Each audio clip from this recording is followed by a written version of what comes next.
देखिए, जब से हमने लिटिल कुमार से मिलते हैं तो 10वीं शताब्दी में राजपूतों द्वारा जनपद लखीमपुर खीरी को बसाया गया।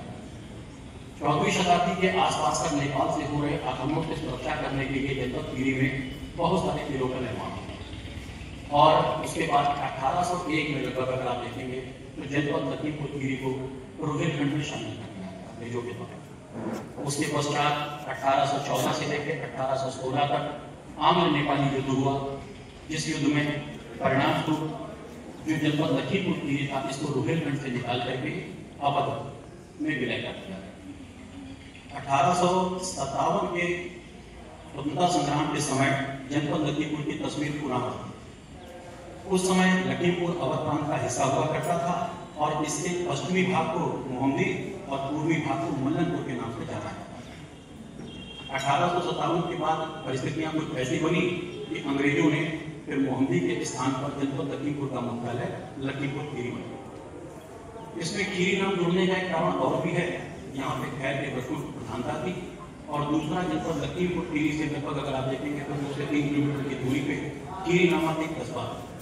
जहाँ पे इतना दूर 1535 जिनकी मृत्यु हुई थी संत सैयद खुर्द नाम से, और उन्हीं के नाम से ये माना जाता है कि जो खीरी कस्बा है वो बसाया गया और आज भी उनके मकबरे के अवशेष के रूप में वहां पर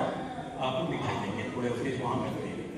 बहुत सारी ऐसी चीजें हैं जो जनपद के विषय में अगर बताने लगे तो समय निश्चित तौर पर कम होता है।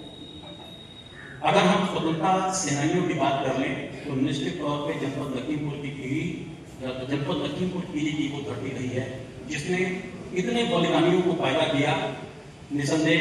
ये हम सबके लिए गर्व की बात है कि हमारा जन्म भी इसी तरह है। इनमें से कुछ एक का मैं सूक्ष्म परिचय आप लोग के सामने रखूंगा और सबसे पहले आपको बताता चलूं, आजादी के बाद सन 1972 में स्वतंत्रता सेनानी सम्मान पेंशन योजना लागू की गई और ये जो पेंशन योजना जब शुरू की गई तब कार्य शुरू हुआ